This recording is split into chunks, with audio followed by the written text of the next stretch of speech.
Bienvenidos mis amadas y mis amados.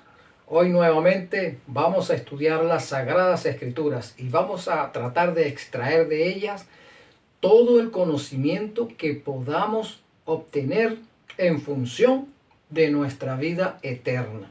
Hoy tengo un tema sumamente importante y lo he titulado ¿Quién es la roca? Así que antes de comenzar a abrir las Sagradas Escrituras, te invito a que oremos juntos. Querido y amantísimo Consolador, gloria a tu nombre, Señor, en esta hora. Gracias por tu amor y bondad. Gracias por habernos sostenido durante la noche en nuestro sueño. Gracias por sostenernos a lo largo del tránsito del día. Gracias, Señor, por colocar en nuestros corazones la motivación de continuar adelante en nuestra vida cristiana. Gracias por laborar en nuestras vidas en función de nuestra santidad, Señor, para que podamos alcanzar la vida eterna. Glorifícate sobre nuestras vidas, sobre la vida de nuestros oyentes, sobre la vida de nuestros hermanos y hermanas, sobre la vida de sus familiares, Señor. Glorifícate. Y así habrá alabanza a tu nombre. Gracias por concedernos el pan de cada día y también el cobijo y tener para nosotros tantas maravillas, tantas bendiciones que no merecemos, querido Dios, pero en tu invariable amor y benignidad extiende tus manos y tus alas hacia nosotros y nos rodeas con todas esas bendiciones. Gloria a ti, Señor Jehová, y en tu nombre bendito y amante Jesús, agradecemos estas bendiciones. Amén.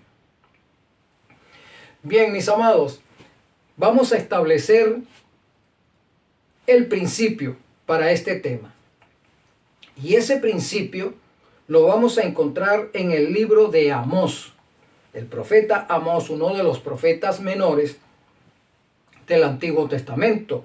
Allí en el capítulo 3, el versículo 7, allí está el texto con el cual vamos a establecer nuestro fundamento, nuestro principio para este tema. Allí nos dice el profeta Amós: porque no hará nada Jehová el Señor sin que revele su secreto a sus siervos los profetas. Ese es nuestro principio para este tema. Jehová no hará nada si antes no lo revela a sus siervos los profetas. ¿Dónde están los profetas? En el Antiguo Testamento. Y después del Antiguo Testamento, ¿dónde encontramos a los profetas? En el Nuevo Testamento. De manera que tanto en el Antiguo Testamento como en el Nuevo Testamento encontramos al don profético inspirando a hombres para que se hagan receptáculos de la voluntad divina, de los secretos divinos, para que una vez que ellos han obtenido esa revelación, nos la comuniquen a nosotros. Y de esa manera no vamos a andar a lo largo de la historia de este mundo, vamos a andar a ciegas, sino que ya sabemos de antemano qué es lo que nuestro Dios va a hacer en nuestro futuro inmediato y en nuestro futuro ultra. Sí, para que no andemos a oscuras y tengamos entonces que estar adivinando o elucubrando situaciones para justificar tal vez una posición personal o alguna doctrina conveniente. Sí, entonces el Señor ya lo anunció de antemano. ¿Qué es lo que Él iba a hacer para que no andemos a oscuras? Entonces ya tenemos nuestro principio, amado y amada. El Señor Jehová no hará nada si antes no lo ha revelado a sus siervos los profetas. Muy bien. Entonces, vamos a buscar ese texto controversial en nuestros días, porque ahora en nuestros días es cuando este texto ha tomado auge. Aunque ese texto fue tomado desde la Edad Media para justificar una posición doctrinaria o una posición eclesiástica, es ahora en nuestro tiempo cuando reviste mayor importancia, porque en la antigüedad nadie se había dado cuenta. Durante más de 1000 años, la cristiandad de ese tiempo, que era católica toda, en el hemisferio occidental, no se había percatado de eso, sino que aceptaba una doctrina a ciegas. No sabía, la gente no sabía leer, la gente no sabía escribir, la Biblia se había sacado, se había extraído del pueblo, y el que conseguían leyendo la Biblia lo llevaban preso, se lo llevaban, la Inquisición aparecía sorpresivamente y se llevaba al que quisiera, si lo encontraban con una Biblia en la mano. Así que lo que decía la Iglesia católica, eso era lo que se hacía. Y si ella no lo decía, bueno, no se hacía, porque ella era la que marcaba lo que se debía hacer y lo que no se debía hacer, lo que era prohibido y lo que era permisible. Eso lo hacía la Iglesia Católica durante más de 1000 años. Entonces, vamos a ver qué es lo que dice el texto en cuestión. Vamos a buscar San Mateo, el capítulo 16, el versículo 18. Vamos a leerlo a partir del versículo 17.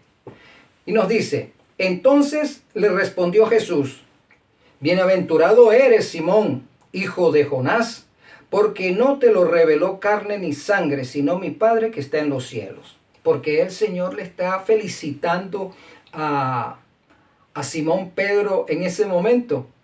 ¿Por qué lo está felicitando? Bueno, vamos a leer antes, porque eso es otra cosa, mis hermanos. Algunas veces, o por lo general, tomamos un texto y nos ceñimos a ese texto, obviando lo que está antes de ese texto y lo que puede decir la Escritura después de ese texto en el mismo capítulo.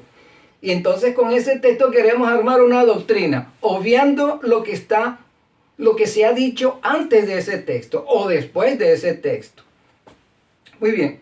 Viniendo Jesús a la región de Cesarea de Filipo, preguntó a sus discípulos diciendo: ¿quién dicen los hombres que es el Hijo del Hombre? Ellos dijeron: unos dicen, Señor, que eres Juan el Bautista, otros dicen que eres Elías, y otros Jeremías o alguno de los profetas. Nota que Jesús está preguntándole a sus discípulos con una intención.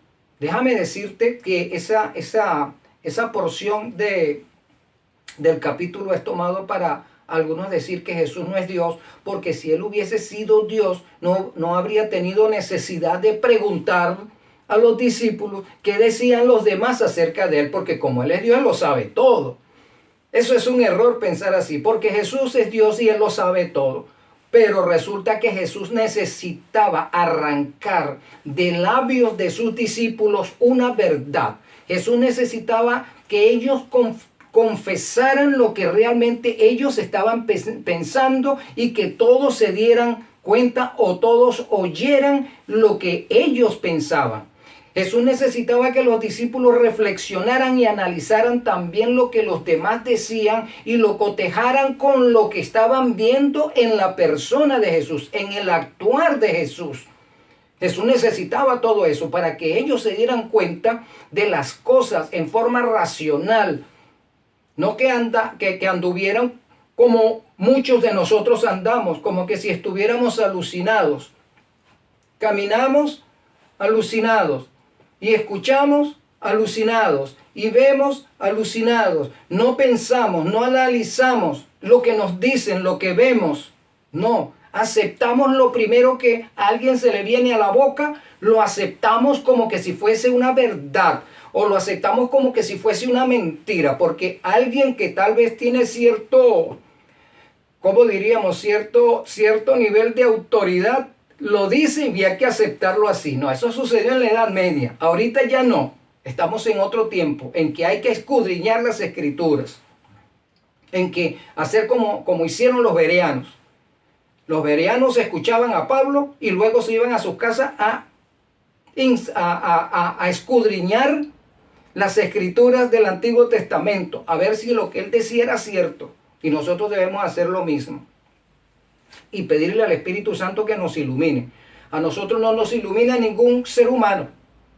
A nosotros, los seres humanos, nos pueden impartir cierto conocimiento, pero el Espíritu Santo realmente es el que ilumina al ser, porque el Espíritu Santo fue quien inspiró las Escrituras y Él es el que tiene la autoridad de la iluminación. Y cuando Él ilumina es que comprendemos. ¿Cuándo podemos nosotros experimentar eso de comprender, de ser iluminados? Cuando nosotros decimos, ah, mira, así es que decía el texto. Ah, esto fue lo que quiso decir, o esto es lo que quiere decir el texto. Tanto que yo lo había leído o escuchado y no lo había entendido. En ese momento fuiste iluminado, mi hermano. El Espíritu Santo derramando luz en tu mente con respecto a lo que estás leyendo. Muy bien. Entonces Jesús necesitaba eso, que sus discípulos declararan las cosas. Por eso es que dice el que declara con tu boca. Entonces hay que declararlo con nuestra boca. Jesús necesitaba eso, que sus discípulos expresaran lo que ellos tenían en su mente con respecto a Él y que ellos mismos se escucharan. No porque Él no lo supiera. Así no es.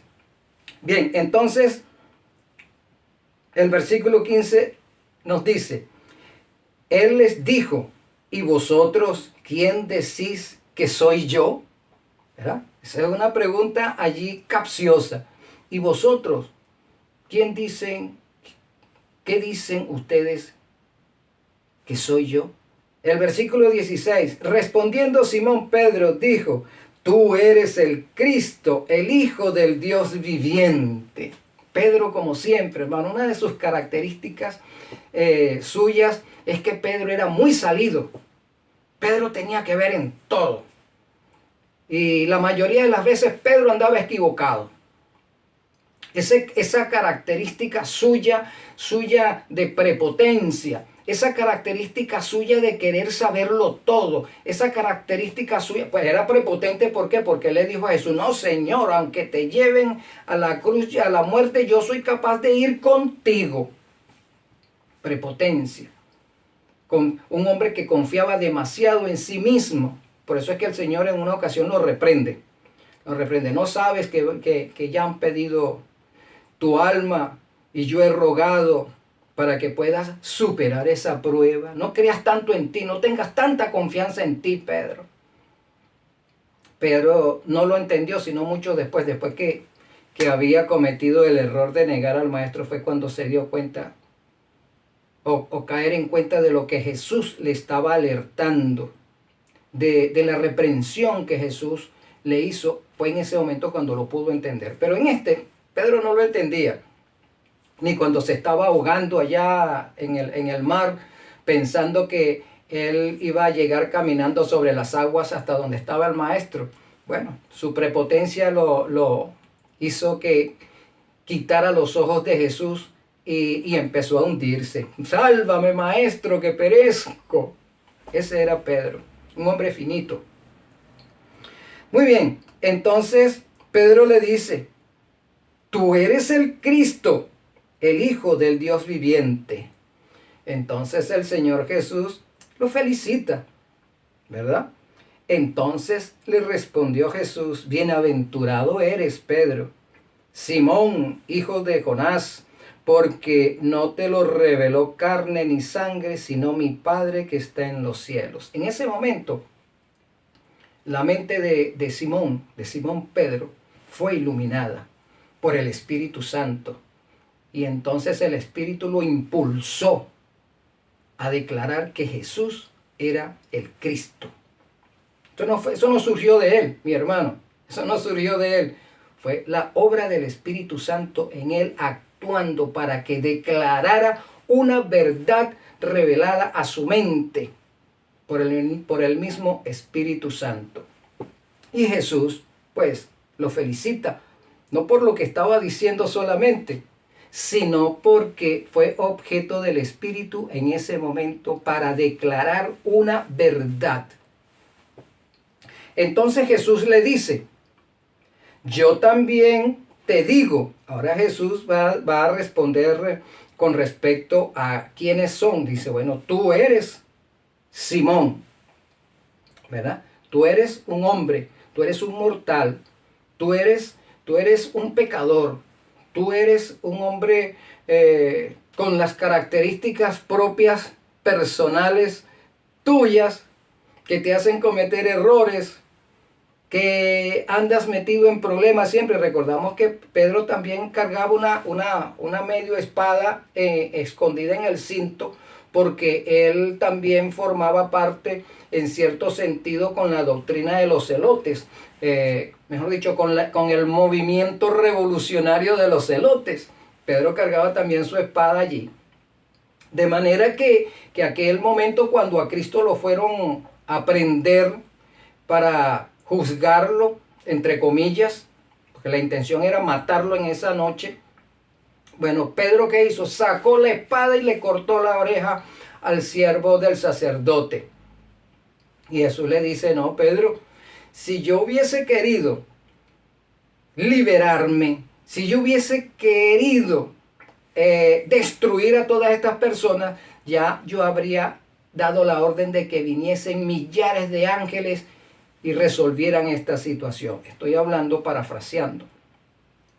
Entonces el Señor volvió a reprender a Pedro. Así que el Señor tomó la oreja del siervo y se la colocó otra vez en su lugar. Y ya conocemos lo que sucedió después. Y así, ese era Pedro. Un hombre violento. Así como los hijos del trueno, Pedro era un hombre violento. Necesitaba ser transformado. Y como necesitaba ser transformado los hijos de Zebedeo, ¿no? También igual. Y como necesitamos nosotros ser transformados porque somos pecadores. Tenemos esas debilidades carnales. Muy bien. Yo también te digo que tú eres Pedro. Realmente allí es cuando el Señor le está cambiando el nombre a Pedro. Le está llamando de Simón, porque más atrás se dice, habla a Simón Pedro. Simón, hijo de Jonás. Pero ahora lo va a llamar directamente Pedro. Entonces el Señor le está diciendo, yo también te digo que tú eres Pedro. Y sobre esta roca, ¿verdad?, edificaré mi iglesia y las puertas del Hades no prevalecerán contra ella. Nota, mi hermano, que ese texto tiene punto, tiene comas, tiene acentuaciones y tiene todo. Cuando nosotros ignoramos los puntos de acentuación, cuando nosotros ignoramos los puntos de las leyes de la ortografía, leemos mal. Por eso es que hay que ir a la escuela, para que nos enseñen a leer bien. Y cuando leemos bien, interpretamos bien. Cuando leemos mal, la interpretación no sirve. Nota, yo también te digo, que tú eres Petros, ¿verdad? Petros, que tú eres un canto rodado, que es lo que significa la palabra Petros, el nombre Petros. Tú eres un canto rodado, tú eres una piedrecilla. Eso es lo que el Señor le está diciendo para que Pedro entendiera lo finito que es él, o que era él. Y luego dice, y sobre esta roca. Él no está diciendo y sobre ti. El Señor está diciendo sobre esta roca edificaré mi iglesia y las puertas de la muerte, Hades, las puertas de la muerte no prevalecerán contra mi iglesia. Entonces, Petros, y yo te digo que tú eres un canto rodado, yo te digo que tú eres una piedrecilla. Pero sobre esta roca, refiriéndose a sí mismo, Jesús dice, sobre esta roca edificaré mi iglesia. Y como Mi iglesia está sostenida, edificada, cimentada, apoyada sobre mí, que soy la roca. El infierno, o sea, la muerte, no prevalecerá contra ella. Significa que la iglesia, que somos nosotros los creyentes, la muerte no tendrá poder sobre nosotros cuando nos apoyamos en Cristo.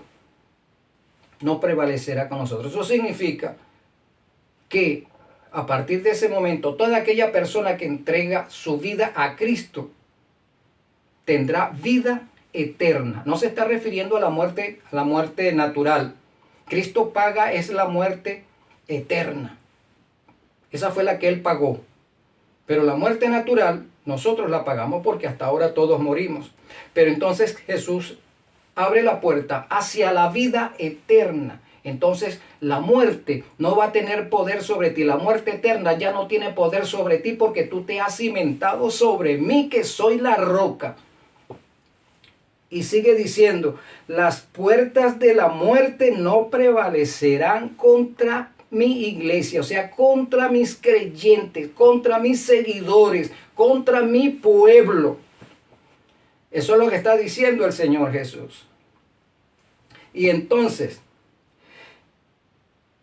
y te daré las llaves del reino de los cielos, y todo lo que ates en la tierra será atado en los cielos, y todo lo que desatares en la tierra será desatado en los cielos.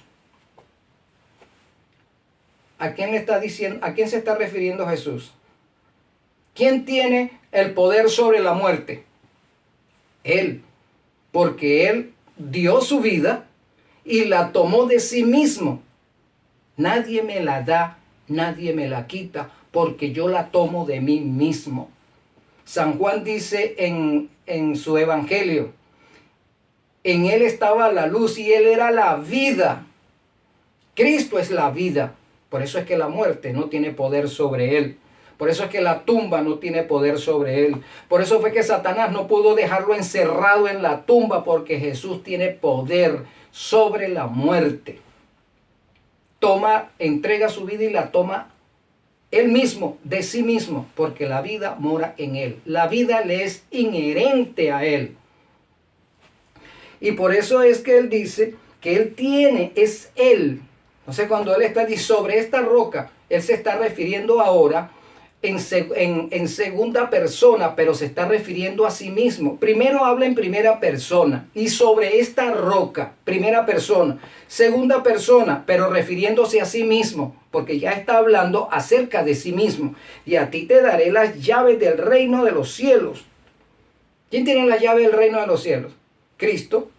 Porque Cristo dice, sin mí nada podéis hacer. ¿Ves? ¿Quién tiene la llave del reino? Cristo. Porque Cristo dice, sin mí nada podéis hacer. Entonces, el texto es claro. Y todo lo que atares en la tierra será atado en los cielos. Cristo está atando a su pueblo a sí mismo, ¿verdad? Él lo ata, Él lo trae así. Por eso es que el versículo de Juan 14, cuando está hablando acerca de las mansiones que fue a preparar para su pueblo, Él dice, y os tomaré a mí mismo, para que donde yo estoy, vosotros también estéis. Os tomaré a mí mismo, o sea, un pueblo ligado a Él, está atado a Él. Y todo lo que desatares en la tierra será desatado en los cielos. ¿Cuándo se es desatado en la tierra? Cuando el hombre en rebelión se aleja de Cristo, o por estar en rebelión se mantiene alejado de Cristo. Está desatado. Cristo te llama, Cristo te alerta, así como hizo con Judas. 3 años y medio Judas andando con Cristo, pero Judas no se dejó constreñir por el amor de Jesús. Judas no permitió que el Espíritu Santo constriñera su corazón. Judas permaneció en rebelión andando junto con los otros discípulos, andando con el maestro, pero Judas tenía otro propósito. Asimismo, nosotros nos llamamos cristianos, pero tenemos otros propósitos, ¿no? Propósitos particulares. Algunos son de poder, otros son económicos, como en el caso de Judas. Judas quería poder y dinero.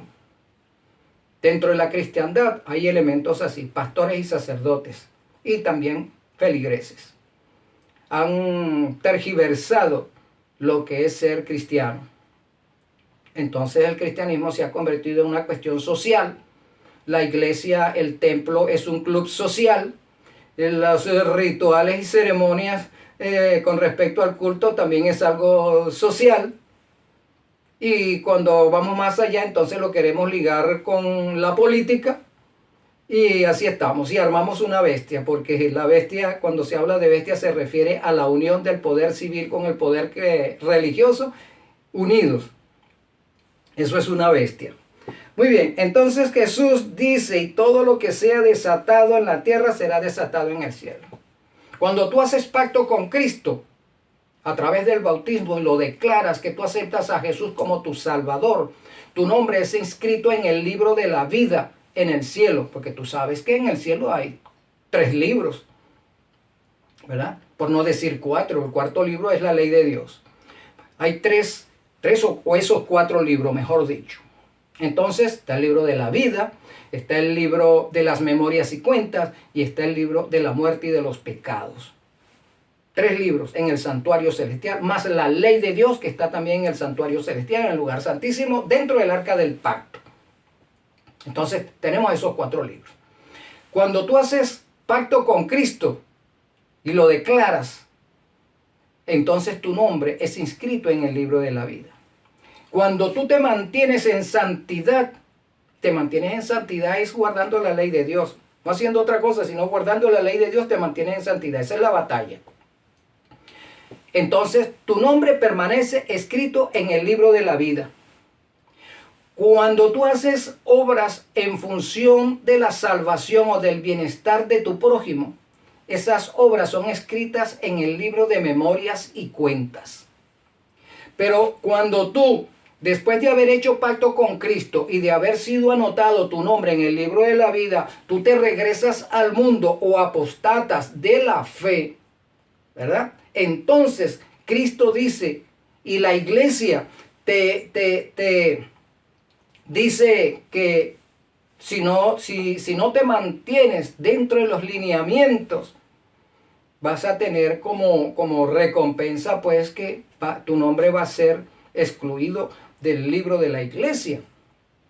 Entonces tu nombre también es borrado del libro de la vida y es anotado en el libro de la muerte y de los pecados. Allí es inscrito tu libro. Entonces fuiste desatado en el cielo, eres desatado en la tierra. O sea, eres desatado en la tierra, eres desatado en el cielo. Si tú eres atado en la tierra, eres atado en el cielo. Y viceversa. Pero ¿quién puede hacer eso? Cristo. Cristo es el único que puede hacer eso porque es el único que tiene el poder y la autoridad, como lo dicen los evangelios. Bueno, ahora, para confirmar lo que hemos dicho, vamos a ver si los profetas confirman eso, los profetas del Antiguo Testamento y luego los profetas del Nuevo Testamento. Vamos a ver qué dicen los profetas con respecto a este caso de si Cristo es la roca o si la roca es Pedro. Porque ya sabemos que Petros y Petra son 2 cosas diferentes. Petros, canto rodado, piedrecilla. Petra, roca o peña. Vamos a buscar en el libro de Éxodo. Rápidamente, vamos a buscar el libro de Éxodo y vamos a encontrar que ya en la antigüedad ya a alguien se le acreditaba el calificativo de roca. Vamos a ver quién es ese alguien. Éxodo 17 del 1 al 7. Vamos a leer esos 7 versículos para confirmar lo que estamos diciendo. Toda la congregación de los hijos de Israel partió del desierto de Sin por sus jornadas, conforme al mandamiento de Jehová, y acamparon en Refidim, y no había agua para que el pueblo bebiese. Andaban por el desierto. En el desierto, con mucha dificultad se consigue agua. Y altercó el pueblo con Moisés y dijeron, danos agua para que bebamos. Y Moisés les dijo, ¿por qué altercáis conmigo? ¿Por qué tentáis a Jehová? Me llama esa atención, esa frase. ¿Por qué tentáis a Jehová? Vamos a ver si en nuestros días también tentamos a Jehová con esta cosa. Así que el pueblo tuvo allí sed y murmuró contra Moisés y dijo, ¿por qué nos hiciste subir de Egipto para matarnos de sed a nosotros, a nuestros hijos y a nuestros ganados? Entonces clamó Moisés a Jehová diciendo, ¿qué haré con este pueblo? De aquí a un poco me apedrearán. Y Jehová dijo a Moisés, pasa delante del pueblo y toma contigo de los ancianos de Israel y toma también en tu mano la vara con que golpeaste el río y ve. He aquí, yo estaré delante de ti sobre la peña en Horeb y golpearás la peña y saldrá de ella aguas y beberá el pueblo. Y Moisés lo hizo así en presencia de los ancianos. Entonces ahí tenemos la primera referencia de la peña. Nota que Jesús dijo, he aquí yo estaré delante de ti. Primero, voy delante de ti. Cuando tú llegues allá, yo estaré sobre la peña, sobre la roca estaré. Y tocarás la peña y saldrán de ella aguas y beberá el pueblo. Primera referencia, la peña o la roca está siendo referida a Cristo mismo. ¿Verdad? Primera referencia. Vamos a una segunda referencia. Vamos al libro ahora de los Salmos. Vamos de atrás hacia adelante. Primero en Éxodo, a ver lo que dice allí Moisés. Y ahora vamos al libro de los Salmos. Vamos a ver lo que el salmista nos dice al respecto. Fíjate, Salmo 18, mira cómo dice el salmista. El dulce cantor de Israel, el dulce cantor de Belén. Mira cómo dice, te amo, oh Jehová, fortaleza mía. Jehová, roca mía, castillo mío y mi libertador. Dios mío, fortaleza mía, en quien confiaré, mi escudo y la fuerza de mi salvación, mi alto refugio. Entonces, el salmista dice, Jehová, roca mía y castillo mío. El salmista está diciendo que Cristo es la roca también. Vamos a ver si hay otro texto en ese sentido. Mira, Salmo 31. Vamos al Salmo 31. Salmo 31, el versículo 3. Dice así, el cantor de Jerusalén, porque tú eres mi roca y mi castillo, por tu nombre me guiarás y me encaminarás. ¿Quién es la roca? Jehová. ¿Quién es la roca? Cristo es la roca. Vamos a buscar otro texto. El libro de Isaías. Ahora, fíjate que vamos avanzando. Moisés dice que Jesús es la roca. David dice que Jesús es la roca. Ahora vamos a ver qué dice Isaías. Isaías capítulo 8, el versículo 14. Nos dice así. Entonces él será por santuario, pero a las dos casas de Israel por piedra para tropezar, y por tropezadero para caer, y por lazo y por red al morador de Jerusalén. Y muchos tropezarán entre ellos, y caerán y serán quebrantados, y se enredarán y serán apresados. Entonces, Isaías, el profeta mesiánico, déjame recordarte también que los salmos son mesiánicos. Los salmos todos hablan acerca del Mesías, indefectiblemente. Entonces, Isaías es el profeta mesiánico también.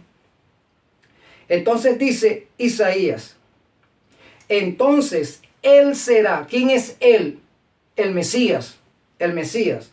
Será por santuario, pero a las dos casas de Israel por piedra para tropezar. Por roca para tropezar.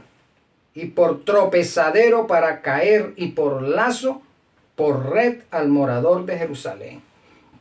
Entonces, Isaías está también diciendo que Cristo, el Mesías, es la roca. Hasta ahora, en ninguna parte del Antiguo Testamento se hace mención de que en el futuro, en ese tiempo, en ese futuro que para nosotros es pasado, haya algún anuncio que iba a existir un mortal al cual se le acreditara ese calificativo de roca. En el Antiguo Testamento no lo encuentras. Pero sí está la referencia de que Cristo es la roca desde el Antiguo Testamento. Muy bien.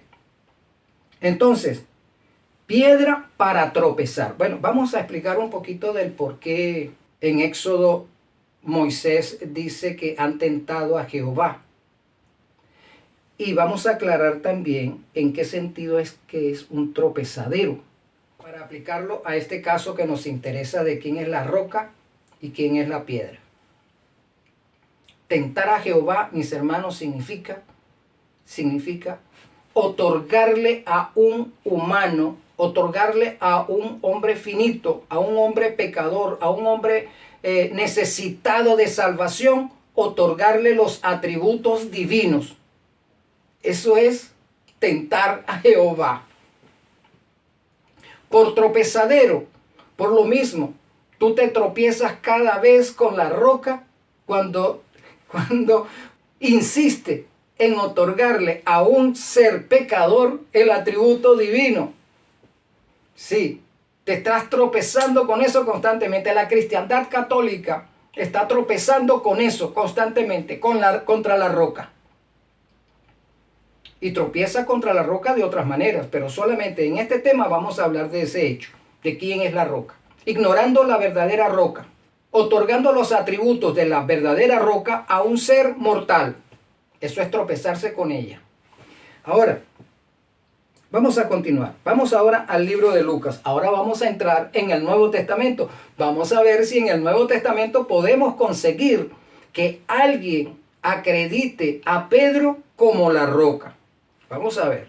Lucas 2:25 al 27. Y movido por el Espíritu, vino al templo. Está hablando aquí de Simeón. La profecía de Simeón con respecto a el Mesías. Y movido por el Espíritu vino al templo, y cuando los padres del niño Jesús lo trajeron al templo para hacer por él conforme al rito de la ley, él le tomó en sus brazos y bendijo a Dios diciendo: Ahora, Señor, despide a tu siervo en paz conforme a tu palabra, porque han visto mis ojos tu salvación, la cual has preparado en presencia de todos los pueblos, luz para revelación de los gentiles y gloria de tu pueblo Israel. Y José y María estaban maravillados de todo lo que decía de él. Y los bendijo Simeón y dijo a su madre: He aquí, este está puesto para caída y para levantamiento de muchos en Israel y para señal que será contradicha. Nota el texto. ¿A quién se está refiriendo? Al niño Jesús. Se está refiriendo al Mesías. Fíjate cómo le dice. Este niño está puesto para caída y para levantamiento de muchos en Israel y para señal que será contradicha. O sea, ¿en qué sentido es que Cristo está en contradicho aquí? En si es la roca o si es la piedrecilla. En nuestra actualidad. Entonces, Cristo está en contradicho. ¿Es la roca él o la roca es otro? ¿A quién se refiere? Entonces, Simeón está profetizando, tomando esa profecía también del Antiguo Testamento, porque en el Antiguo Testamento los profetas habían hablado justamente de eso, de la piedra que hace tropezar a Israel, la piedra que hace tropezar a los hombres. Vamos a seguir adelante. Pero también nos dice que este será puesto para caída y para levantamiento de muchos en Israel, en Judá. Recordando que la cristiandad es el Israel espiritual, mi hermano, ¿verdad? Claro, porque ahora todos somos descendientes, somos de la simiente de Abraham. Una vez que aceptamos a Cristo, somos de la descendencia de Abraham. Así lo dice San Pablo. Así que no podemos decir, no, que eso era para Israel, no, eso es para nosotros. Porque nosotros somos la rama que fue injertada en el tronco. El tronco es Israel. Nosotros somos esa rama. Entonces, San Pablo dice que nosotros somos también de la simiente de Abraham al haber aceptado a Cristo como nuestro Salvador. Entonces, en la cristiandad, en el Israel moderno, en el Israel actual, Cristo es piedra de tropezadero. Y ya lo acabo de explicar. La cristiandad está tropezando contra Cristo al otorgar su virtud a un mortal. No acepta a Cristo como la roca de la iglesia, sino que la roca de la iglesia es un mortal. La cristiandad está tropezando allí. Muy bien, vamos a otro texto. Vamos a leer en Marcos 12:10. Vamos a ver qué nos dice ahora Marcos con respecto a la roca. Fíjate, ni aún esta escritura habéis leído, la piedra que desecharon los edificadores ha venido a ser la cabeza del ángulo. El Señor ha hecho esto y es cosa maravillosa a nuestros ojos. Mira, Jesús está hablando ahora con los fariseos, con los sacerdotes y escribas. Jesús tiene una disputa con los sacerdotes y con los escribas, que los sacerdotes no querían aceptar a Jesús como la roca. Se parece a lo de ahora, los sacerdotes no quieren aceptar a Jesús como la roca. Entonces esto no es nuevo. Entonces Jesús mismo, ¿verdad? Ya no es que Mateo se está refiriendo a él, ya no es que Isaías se está refiriendo a él, ya no es que David se está refiriendo a él, no. Él mismo está diciéndole a los sacerdotes y escribas que lo están rechazando como la roca. Le dijo, ¿no habéis oído todavía que la piedra que fue desechada por los edificadores ha venido a ser tropezadero? Vamos a volverlo a leer. Ni aún esta escritura habéis leído, la piedra que desecharon los edificadores ha venido a ser la cabeza del ángulo. Entonces Jesús se está refiriendo en ese momento a sí mismo. Por ahí no estaba Pedro. Jesús estaba discutiendo con los sacerdotes y con los escribas referente a quién es la roca. Y él está diciendo que la roca que fue desechada por los edificadores es él. ¿Cuándo fue desechada esa roca? Cuando estaban construyendo inicialmente el templo de Jerusalén. Después que ya la obra había sido terminada, o antes de eso, había una piedra que tenía un lugar específico dentro de la construcción. Recordamos pues que toda construcción tiene que tener planos. Jesús había dado la orden que las piedras que se utilizaran en la construcción del templo no debían ser golpeadas con ningún instrumento para labrarlas. No debía escucharse ni siquiera golpe de martillo. O sea, las piedras cuando llegaban de la cantera ya tenían que llegar listas para colocarse en su sitio. Así que cuando llegaron esas piedras, la construcción iba caminando, se iban colocando las piedras en su lugar conforme al plano que ya estaba elaborado. Y entonces iban construyendo, pero había una piedra que los constructores se decían, bueno, tenemos una piedra que no sabemos dónde va. En los planos no encontramos el lugar. Y cuando hemos ido cerrando cada recinto va cuadrando, pero todavía no encontramos esa piedra. ¿Cuál es el lugar de esta piedra? Así que agarraron esa piedra y la arrumbaron en cualquier lugar. Por eso es que dice la desecharon. Y terminó el templo y todo. Y la piedra quedó desechada porque no se supo en qué lugar iba esa piedra. Entonces Jesús le está recordando eso. ¿No saben? ¿No os acordáis que la piedra que fue desechada por los constructores, esa piedra realmente era la piedra angular? Es la piedra que cerraba la construcción, la piedra sobre la cual tenía un fundamento la construcción. Jesús les está recordando eso. Y entonces ellos supieron que Jesús se estaba refiriendo a ellos, que lo estaban desechando a él como esa piedra fue desechada.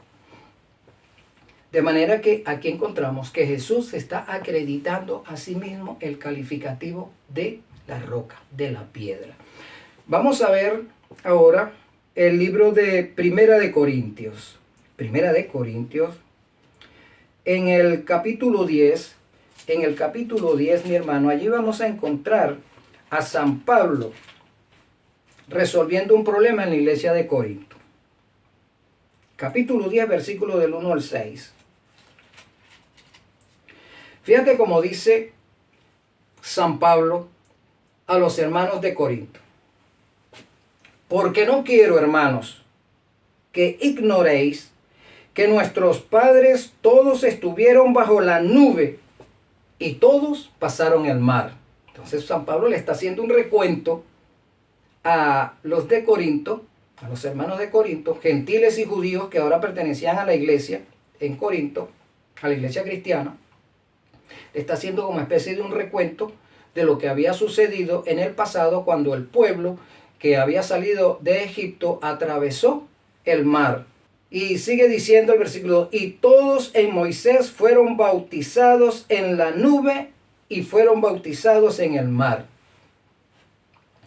Y todos comieron el mismo alimento espiritual. Y todos bebieron la misma bebida espiritual porque bebían de la roca espiritual que los seguía y la roca era Cristo. Hermano, San Pablo, el apóstol de los gentiles, el instrumento utilizado por el Espíritu Santo para llevar el mensaje de salvación a todo el imperio romano, a todos los gentiles del imperio romano. San Pablo está diciendo que la roca era Cristo. San Pablo no está diciendo que la roca es ahora Pedro. No. San Pablo dice, la roca es Cristo. Pablo, algunos dicen, ¿no?, que uno es jefe, que el otro sí es jefe, que el otro... San Pablo también reprendió a la iglesia cuando dijo, yo soy de Cefas, que si yo soy de Apolo, que si yo soy de Bernabé. San Pablo lo reprendió. Aquí la roca es Cristo, la cabeza es Cristo.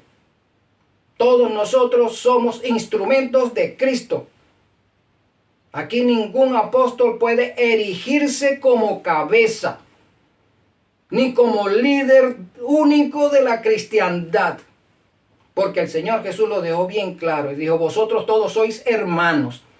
Ninguno es jefe aquí. ¿Te recuerdas, mi hermano, cuando en la cena el Señor Jesús lavó los pies de sus discípulos con la intención de hacerles ver que ninguno es jefe sobre otro?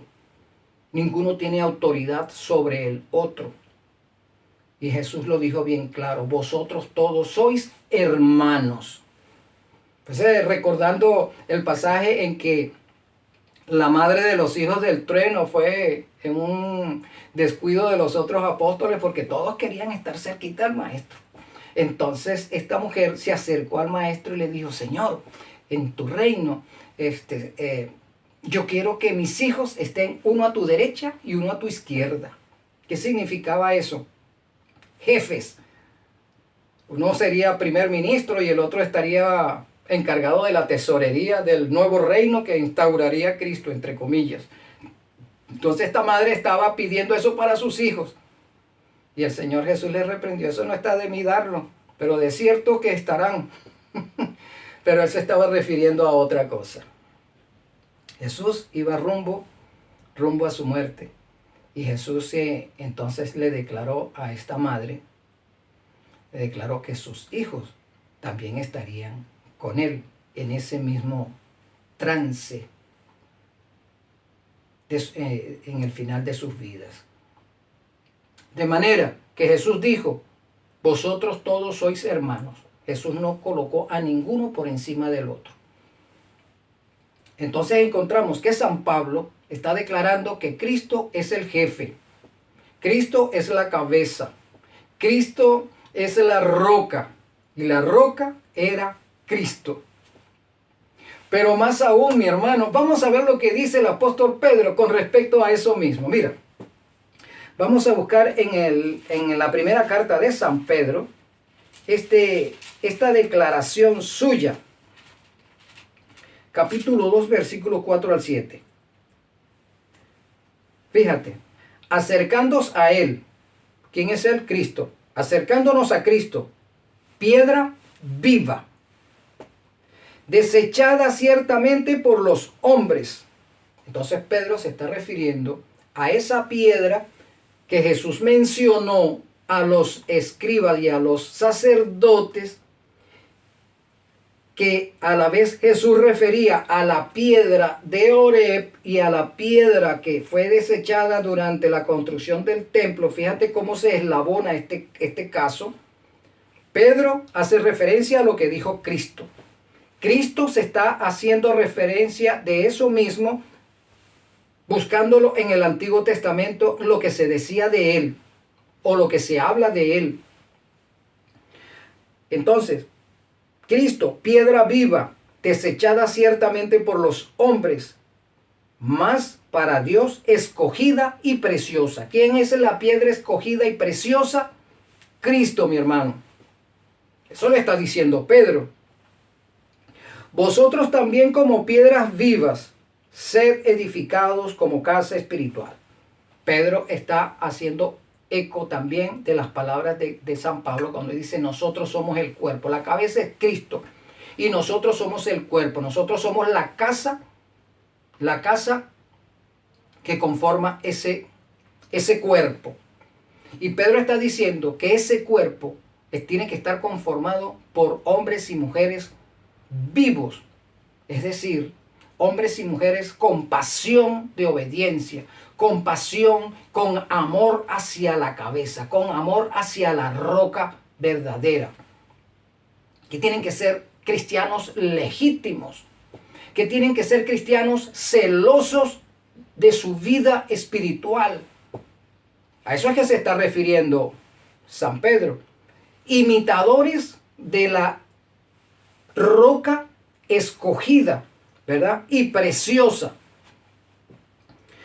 Vosotros también como piedras vivas sed edificados como casa espiritual y sacerdocio santo. San Pedro se está refiriendo a los miembros de la iglesia, no a una casta sacerdotal, hermano.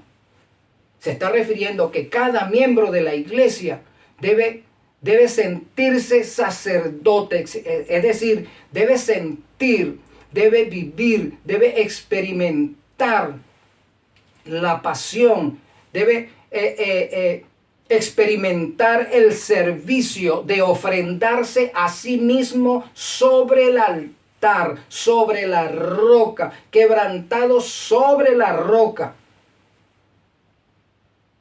Eso es lo que está diciendo San Pedro, ¿verdad? Cuando habla del sacerdocio. No que a partir de ese momento va a haber una casta sacerdotal. No, él no está diciendo eso. Entonces, sacerdocio santo para ofrecer sacrificios espirituales aceptables a Dios por medio de Jesucristo. Tú tienes que ser una ofrenda agradable para Jesucristo. O sea, tú tienes que quebrantarte sobre la roca. Tú eres la ofrenda sobre la roca.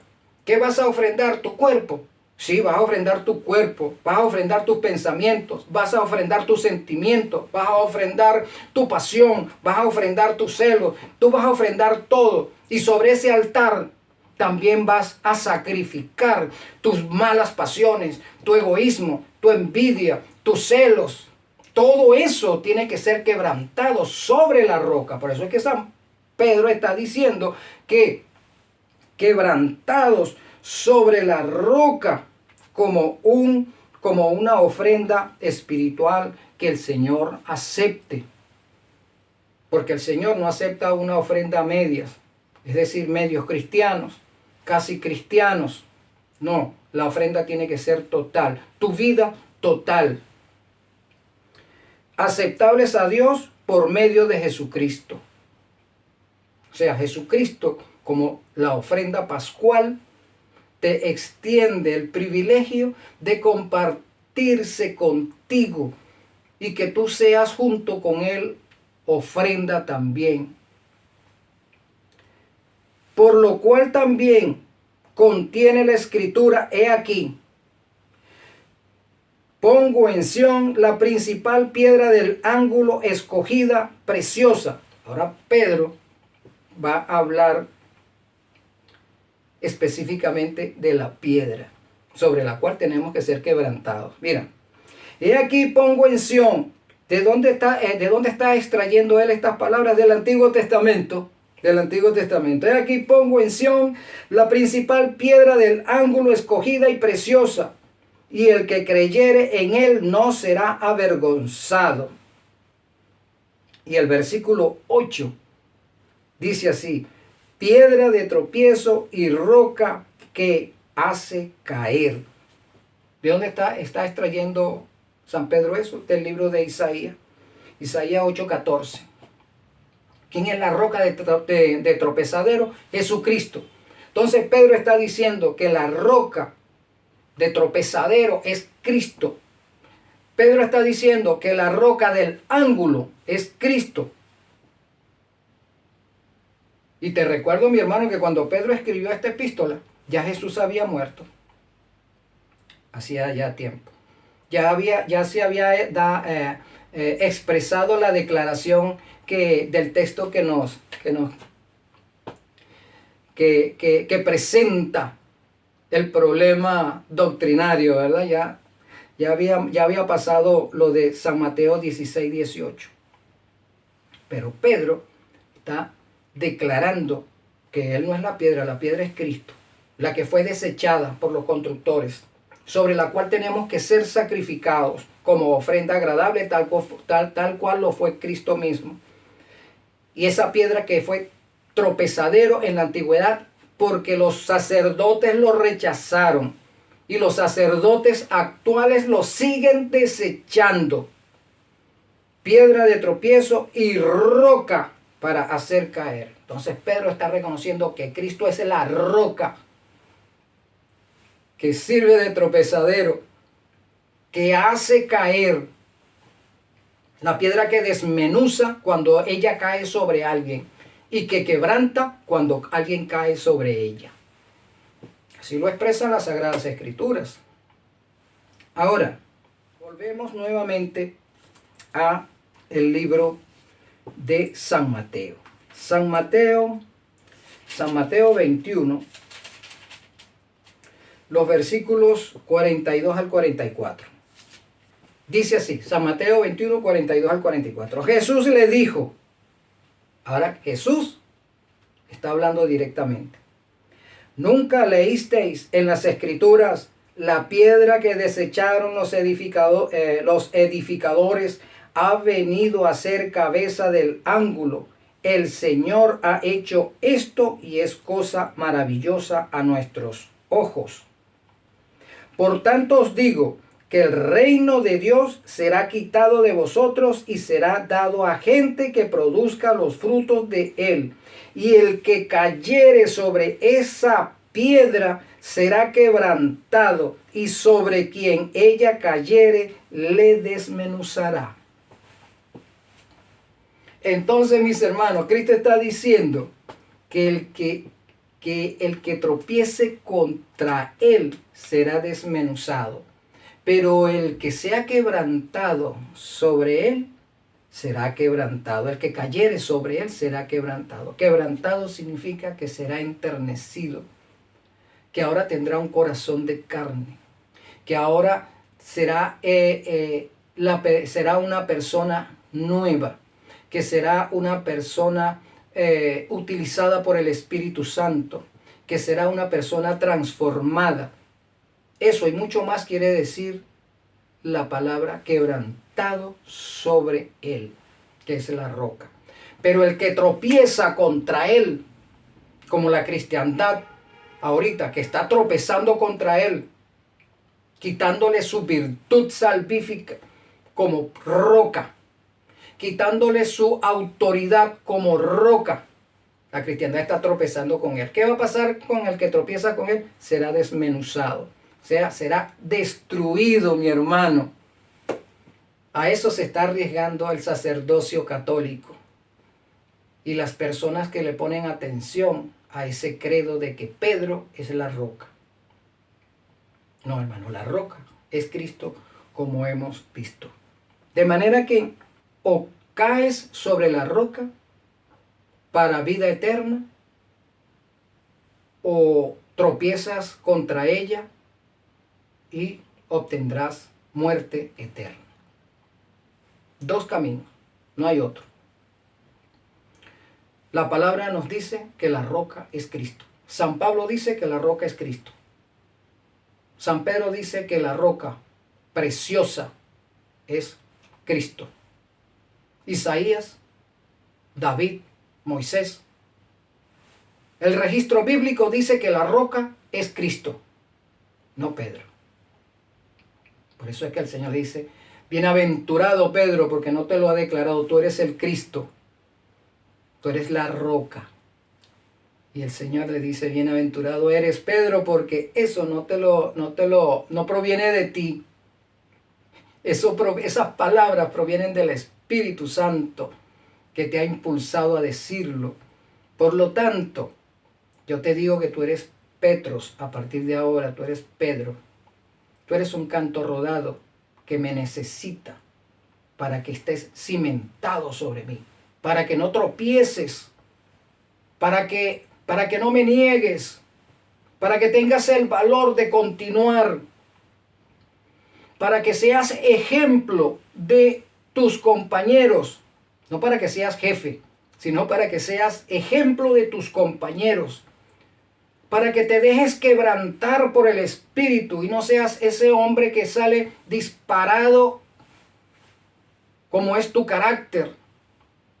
Un hombre que en un momento dado es irracional, no analiza, no piensa, sino que actúa de una forma arbitraria, de una manera sin control, sin pensar en las consecuencias. No, Pedro, tienes que ser calmado.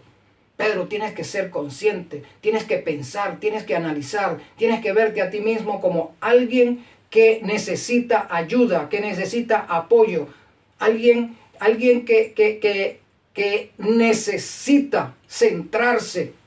Eso era lo que el Señor Jesús quería que Pedro entendiera. Y sus compañeros también. Pedro gozaba del cariño y del aprecio de sus compañeros. Además sabemos que Pedro alquilaba botes de pesca a sus compañeros. O sea que Pedro no era que tenía un liderazgo religioso, eso es falso. Pedro era un pescador como lo fueron sus compañeros. Pero Pedro se diferenciaba de sus compañeros, que Pedro tenía medios para vivir. Pedro era dueño de barcas para pescar. Y sus compañeros, antes de ser pescadores de hombres, le alquilaban a él los botes para... ¿Y quién no trata de apreciar a su jefe? ¿Quién a su jefe secular, pues, ¿verdad? De respetarlo, Pero Pedro no era, al comienzo, ningún líder religioso, hermano. Pedro era como cualquiera de los otros pescadores. Y que Pedro estuviese siempre en aquellos eventos que se mencionan en la Biblia, junto con Santiago y Juan, los tres discípulos andaban, Jesús trataba de que esos tres discípulos estuvieran lo más cerca de él, era con la intención de que estos discípulos cambiaran su carácter. Jesús trataba de que teniéndolo lo más cerca posible, ellos podrían obtener el carácter suyo. No era porque Jesús los prefería a ellos sobre los otros, porque Jesús dice que no hace acepción de personas. Para Jesús todos somos iguales. Él lo dijo, vosotros todos sois hermanos. Pero estos tres hombres necesitaban más que los otros de la influencia de Cristo. Necesitaban ser quebrantados sobre Cristo más que los otros discípulos, porque ellos eran los hijos del trueno. Y Pedro también era como los hijos del trueno. Haz, Señor, que descienda fuego del cielo y los consuma. Ese era el carácter. Esos eran los impulsos tanto de Pedro como de Santiago y Juan. Así que Jesús necesitaba trabajar en ellos más que en los otros discípulos.